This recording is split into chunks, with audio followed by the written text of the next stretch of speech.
2 paper bags. That is what solved this case.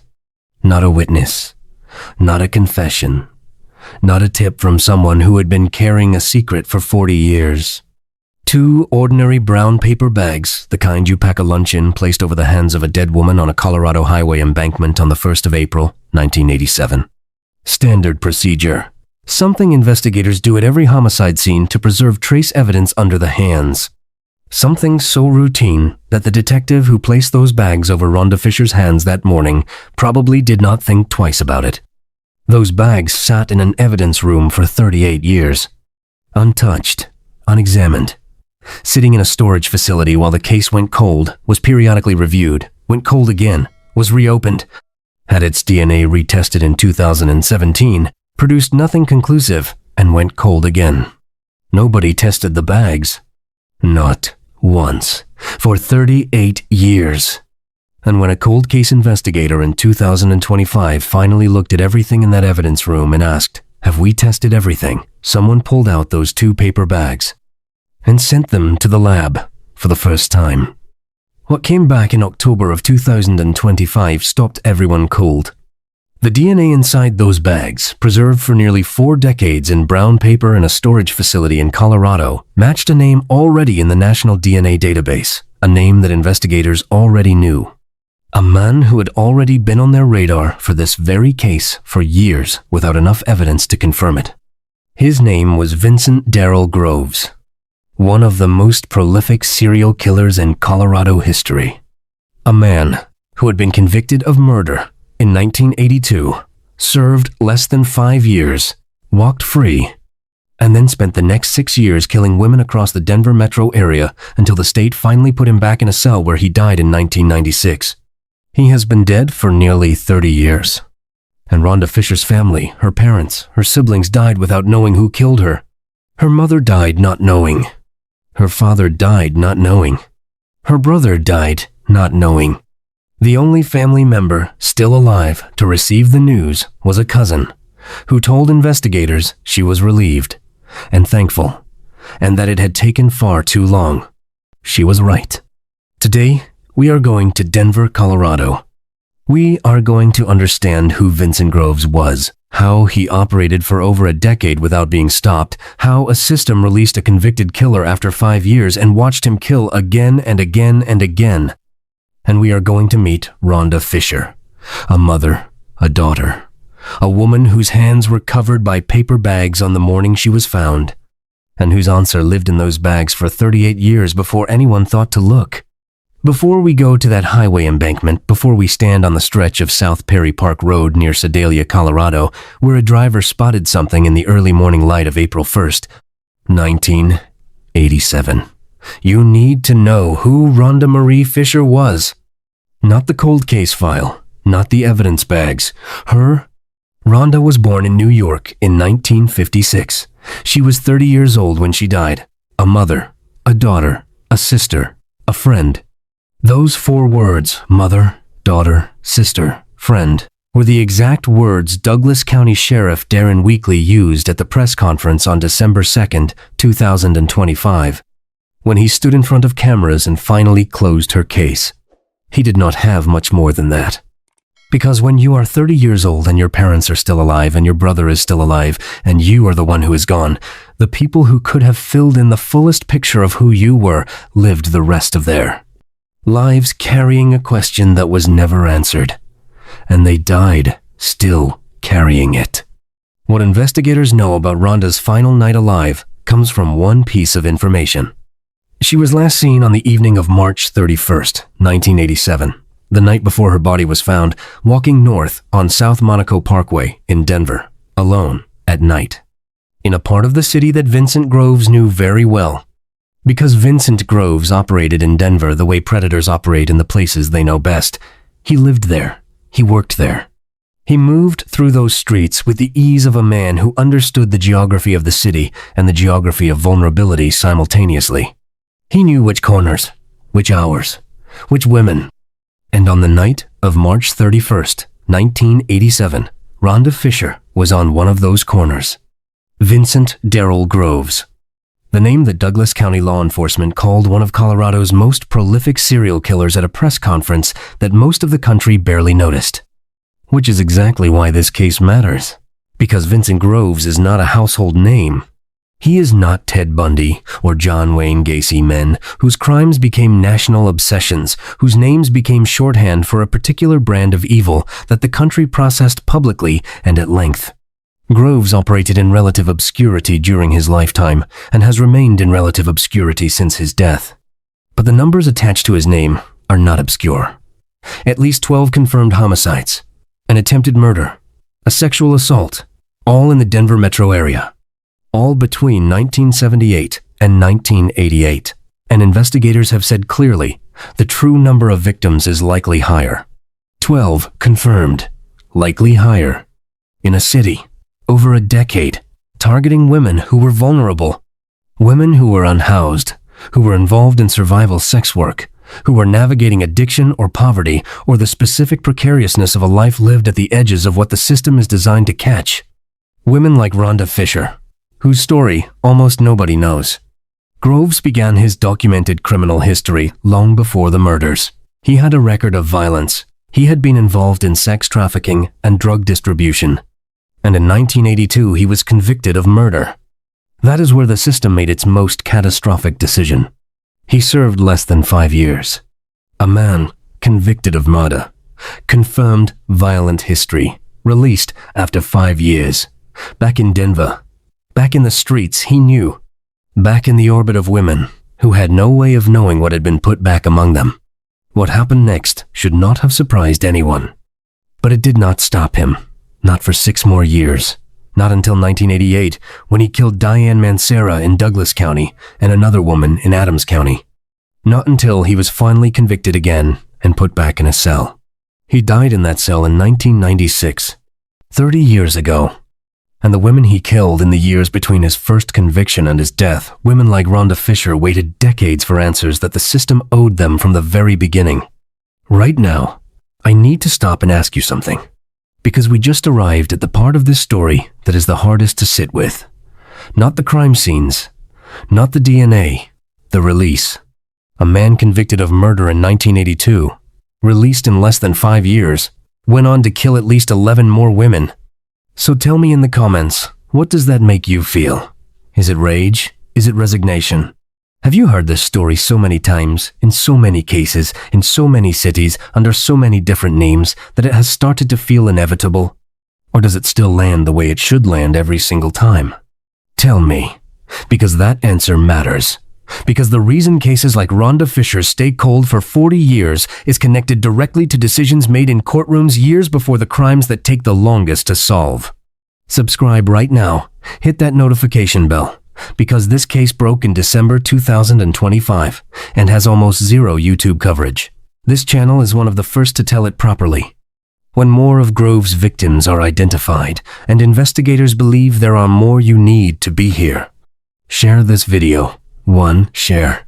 One more person who hears Rhonda's name. Now let us talk about those paper bags and what it actually means that they sat untested in a storage room for 38 years.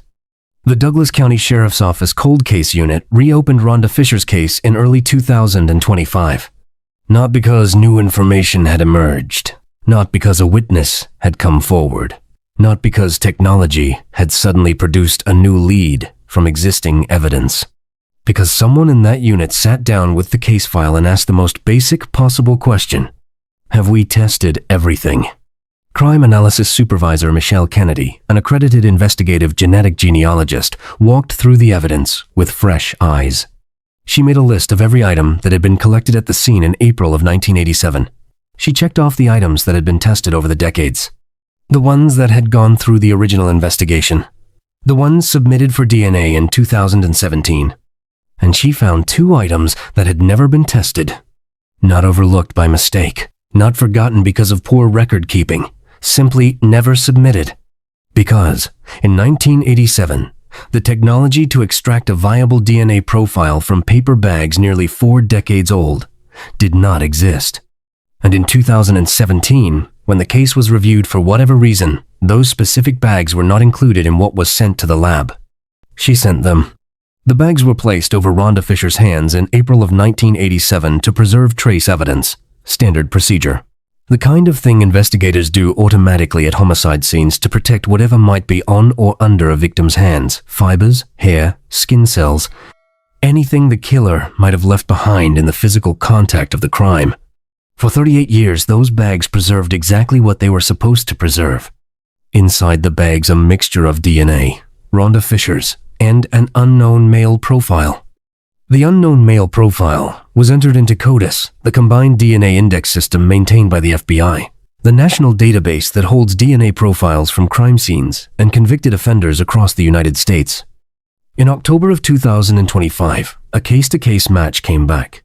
The DNA inside those paper bags matched evidence from 3 other homicides committed in 1979 by Vincent Darrell Groves. Groves had long been considered a possible suspect in Rhonda Fisher's case. Investigators had looked at him. But there had been another potential suspect under consideration, another person whose connection to the case could not be definitively ruled out. And without DNA confirmation, investigators could not say with certainty which direction the evidence pointed. The paper bags said it clearly. Vincent Groves. Michelle Kennedy described the moment they received the confirmation. She said getting a viable DNA profile from paper bags nearly 4 decades old is exceptionally rare. That it underscores the extraordinary value of meticulous evidence preservation. 38 years of meticulous preservation in a storage room, waiting for someone to ask the right question.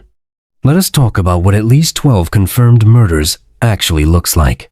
Because that number 12 has a tendency to become abstract, to sit in a sentence as a statistic rather than as what it is. 12 women. 12 separate evenings in Denver across 10 years. 12 women who left wherever they were and encountered Vincent Groves and did not survive it. Rhonda Fisher, 30 years old, last seen walking on a Denver street in March of 1987. Diane Mancera, killed in Douglas County in 1988, one of the cases that finally put Groves back in prison. The woman in Adams County, killed the same year as Mancera, named in the records, but whose story has not been widely told. And then the cases connected to 1979, the matches that the DNA in those paper bags pointed to. 3 homicides. Women whose names are part of this story, even when their names are not always in the headlines. And then the ones who have not been named yet. The cases that investigators in Douglas County and Denver believe are connected but have not yet been confirmed. The women in the gap between the 12 confirmed, and the number they believe is higher. Investigators said it plainly at the December press conference. They believe the true number of Vincent Groves' victims is likely higher than 12. They believe there are women out there whose murders have never been connected to his name, whose families have been living with an open case for decades, the same way Rhonda Fisher's family lived with one, whose paper bags, metaphorically speaking, are still sitting in storage rooms waiting to be tested. Here is the second thing I need to stop and sit with you about today, because this case raises something that goes beyond Vincent Groves specifically, beyond Colorado, beyond 1987. 38 years. Those paper bags sat in an evidence room for 38 years, in a case that had been periodically reviewed, that had been retested for DNA in 2017.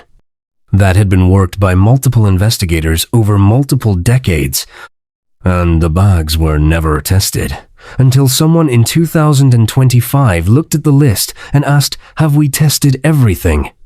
How many evidence rooms across America contain the answer to a cold case that nobody has asked that question about yet? How many paper bags? How many envelopes? How many swabs and fibers and samples sitting in storage facilities in cities across this country preserved correctly, cataloged correctly, just never submitted to a lab that could now read them differently than any lab could have read them when they were first collected? The Douglas County Sheriff said something remarkable at that press conference. He said Rhonda Fisher's case is the 7th cold homicide solved in the last 7 years by his department. 7th in 7 years. All through advances in DNA analysis and the willingness to revisit evidence with fresh eyes. 7 cases solved from evidence that had been sitting in that building the whole time. Tell me in the comments what you think about that. Tell me whether you think law enforcement is doing enough to go back through old evidence with new technology. Tell me whether 7 in 7 years feels like progress to you, or whether it feels like the beginning of something that should be moving much faster.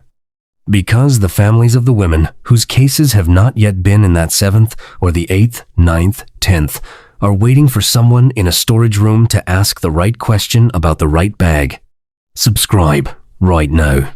Hit that notification bell, because this is the kind of case this channel exists to cover. Cold cases broken open not by drama, but by someone doing the quiet, methodical work of asking whether everything has been looked at with the best available tools.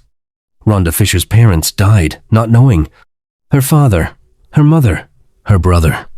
3 people who loved her, who spent the rest of their lives after April 1st, 1987, carrying the open wound of an unanswered question, all died before December 2nd, 2025.